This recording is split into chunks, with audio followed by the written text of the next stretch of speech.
Today, we're going to show how we had the rotted floors fixed.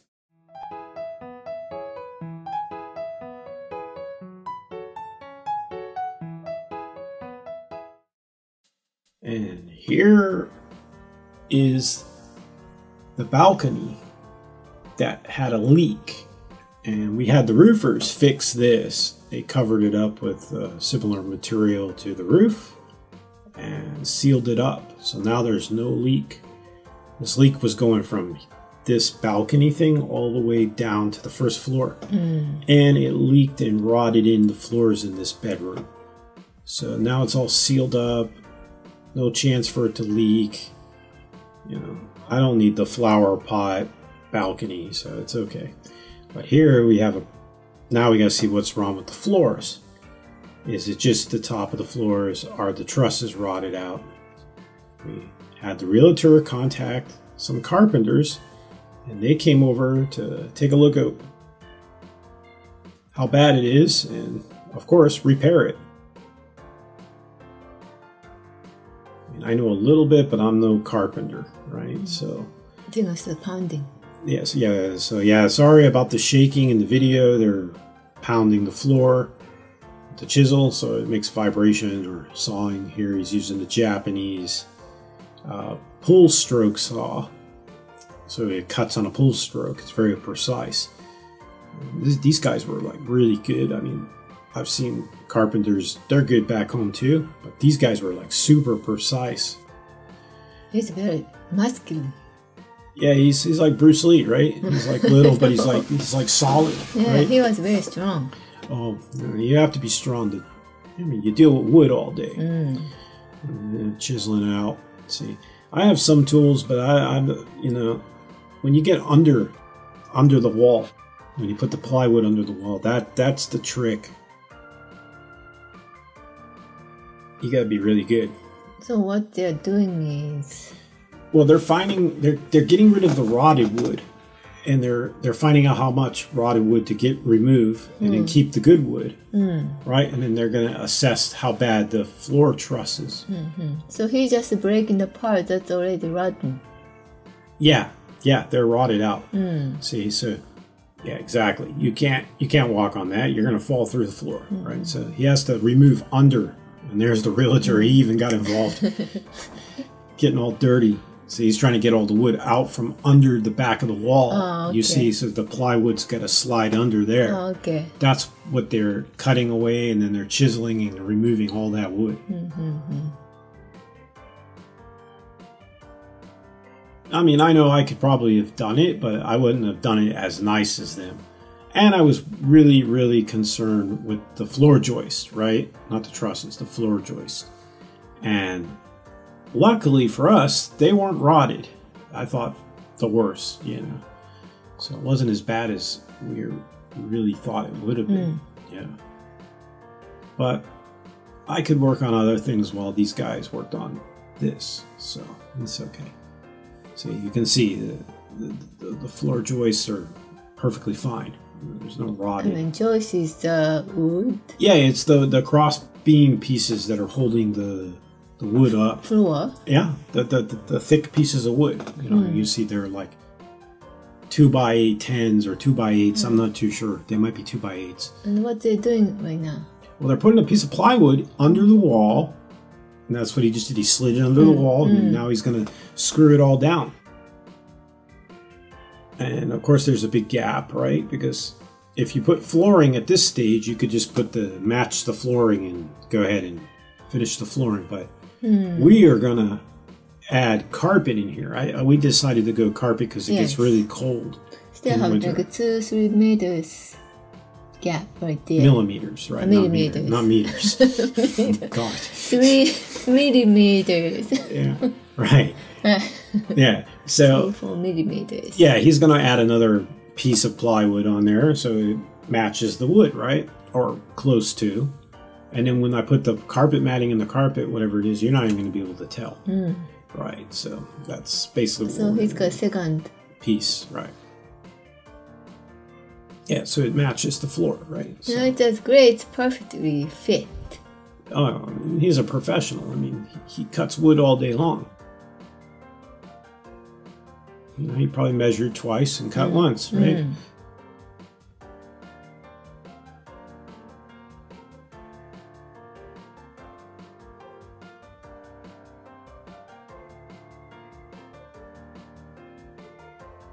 But, you know, they did an excellent job, you know, and professional, and they were really quick.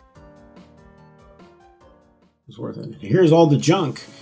Yeah, today is the day we're going to get the junk ready to have the garbage men come and throw out. So we have two different piles. We have a pile, in Japan you have to separate everything. We got a pile that's burnable trash, and we have a pile that's unburnable trash.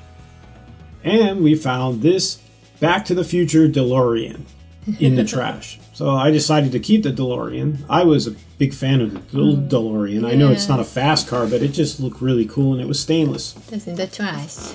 Yeah. And then the container is a separate thing, okay? That's not going to be thrown today. But all the stuff in front of the container is unburnable trash, right? You know, so yeah, they're burnable metal trash. Yeah, stuff that you can't burn, right? And then the stuff on the other side, inside the carport, is burnable trash, right? That's right. We separated. Except for the mattress and the rack and the dryer. And the dryer we had to pay separate, and that was, what did you say, $25 to throw that away? Recycling fee. And then it was $180 to have the garbage men come and take all of this stuff. Plus $25. Right. Plus the $25. So you got $205. You have to pay at the post office, prepaid. Right. Was that like a stamp? No, you just have to pay through the ATM machine or the counter. Oh. You write down the paper, the number of the dryer or AC, fridge, or yes. Right. Then they tell you how much, so you write down price, and you can pay either at the counter or ATM machine. Well, that's very convenient. $25. For those of you that need to know that are living over here. Yeah, you cannot just dump that. You have to pay recycling fee, prepaid. Right. And I imagine tires are the same thing. Yes, I think so. Yeah. That's not the regular trash. No, definitely not. Yeah. Anyways, I got 4 tires on the side of the house, 3 or 4 tires. But I'm going to make something out of them. You'll see in the future. And I kept the bicycle at first because I thought I could use it, but then later I found out you can't register it without the owner originally consent releasing it. So that's not stolen bike. So I don't want to get pinched for riding a stolen bike, even though I didn't steal it. It came with the house. So because they do stop foreign people on bicycles all the time here. I guess I could go ask the realtor or the seller is willing to give us the content. The permission to. I could. That's too late. Yeah, so it's okay. You know, we had another. It's all right. You know, I'll get my own bike. It's okay. But it doesn't mean he have. I think he needs some kind of proof. Right. Paperwork. And he probably doesn't have it. This guy was like. I thought maybe he doesn't have that. Oh, and then there you were. You were pointing out what was it? The stand. The stand for the. Hanging clothes? You have to hang the clothes for the clothesline pole. 2 of them. They were in cement encased, and they were metal, so they removed them too. But yeah, they were pretty speedy to get rid of all this stuff really fast. In 10 minutes. 10 minutes, yeah. Of course, it's sped up for you guys so you don't get bored. 7 times speed. And there they go. There's what a Japanese garbage truck looks like. Exciting. You have stuff like that on the back, right? Oh yeah. It's a crusher. Yes, crusher. It's some kind of thing that crushes it. Compactor, whatever you call it. And then we still have this, and that's like $400 to throw all that stuff out. For those who want to know, in the container, that was $400, as much as you could fill. Weight. Doesn't matter. So heavy stuff is in there. That is $400 was for a regular commercial company. Yeah. The first one we had people was from the government. Yeah, those are the government. From the city hall. And then now, this is the roof. Well, not the roofers, but the scaffolding dudes that had the scaffolding up. They came to remove the makeshift scaffolding pergola patio thing that the former owner built. Behind the carport. And yeah, this was quite a thing he built. But it was pretty strong. No, it was strong. I'm not going to say that. Yeah, but it doesn't look nice. No. And I'm sorry, you know. I like pergolas, but like actual real pergolas. I mean, I'm keeping all the poles because I'm going to use the poles for fencing because I want to build a fence around this area.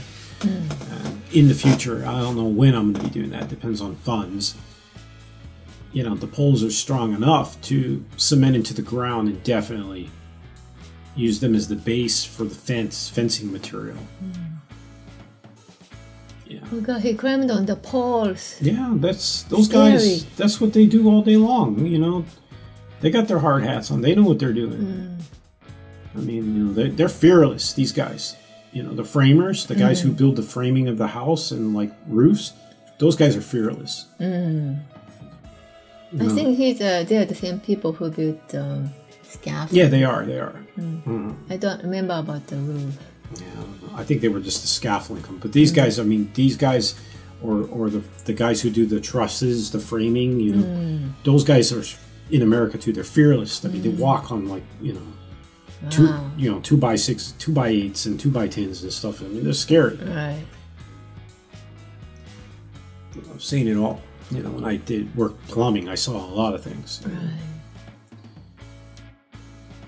So they're taking off all this deck, this makeshift decking, plywood. It's basically plywood in the middle, and I could probably use that to build some kind of deck too. I was thinking that too for the base, right? And get some real 2x4s or something. And this shed that you're seeing right in the front, this thing's really bad. It leaks, it's broke, it's old. That's got to go too. The smaller one. The smaller one. The big one's still good, so it's okay.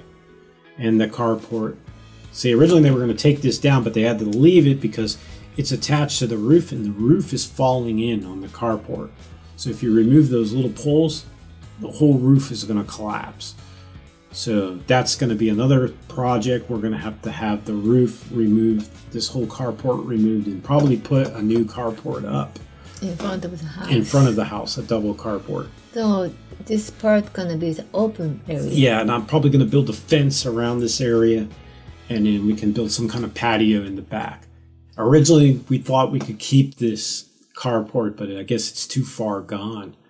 So I think we're just gonna do something different. I'd like to build a nice patio in the back, open area, and you know, I might add a pergola later. You know, I don't know yet, but something that obviously will match the house's look, right? I'm thinking, you know, it's got concrete back there, maybe cobblestone that the whole back patio area, or put some fake grass. I don't know, some turf, AstroTurf. I know the front driveway needs repair bad, and you know, that's just broken asphalt. The one in front of the house. Yeah, the metal's hiding there. That's got some kind of. I've never opened it. I'm gonna open it this week, so I don't know. That'll be in the future. We'll probably see that, how bad that is. That's the side of the house. Originally, you wanted to put a picket fence. I can use some of the metal poles for that too. Sure. For the picket fence. But I don't know if the picket fence would get in the way during the snow season, because all the snow is going to fall on the picket fence. Right. See, that's what I was thinking too. Because look at that big peak.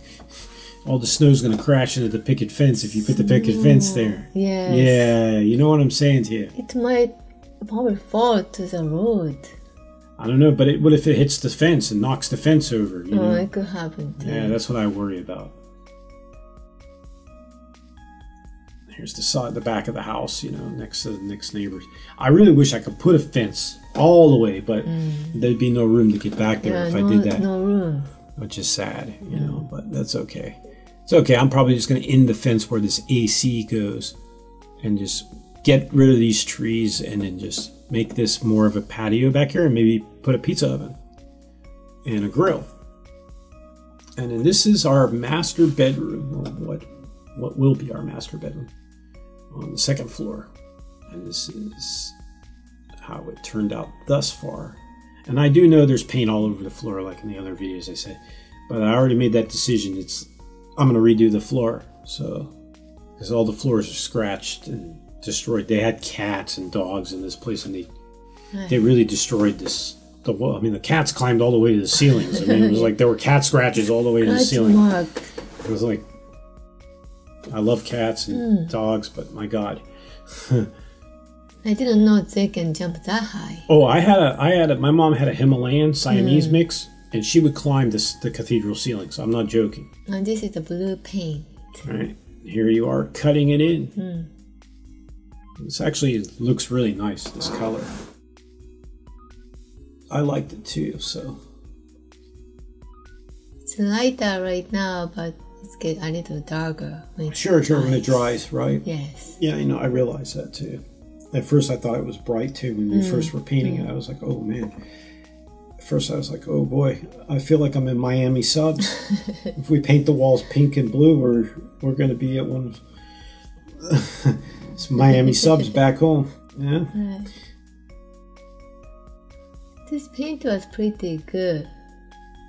It didn't drop at all. I mean drip.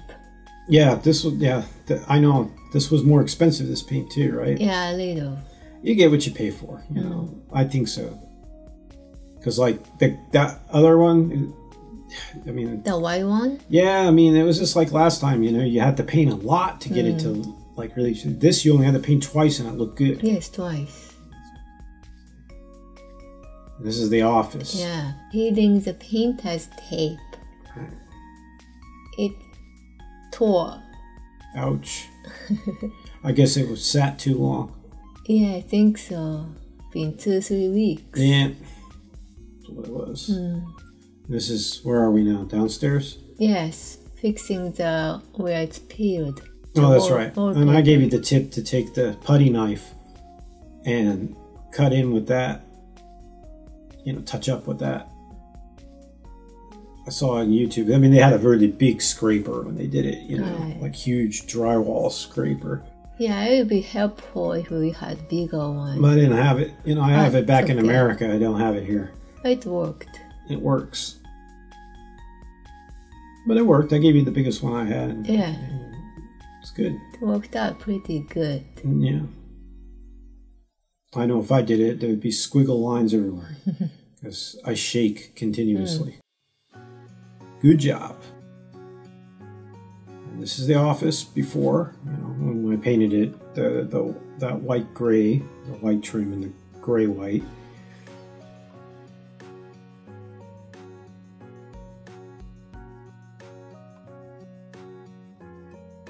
And then after. Nice. Yeah, it looks good. And it's sunny today, so it really looks good. You can see our neighborhood. There's the closet. Looks really, really nice. I like it. Me too. And there's the before with all the scaffolding. And after. If you like this video, please don't forget to like, share, and subscribe to our channel. And follow us on Instagram. Until next time, matane. Bye bye.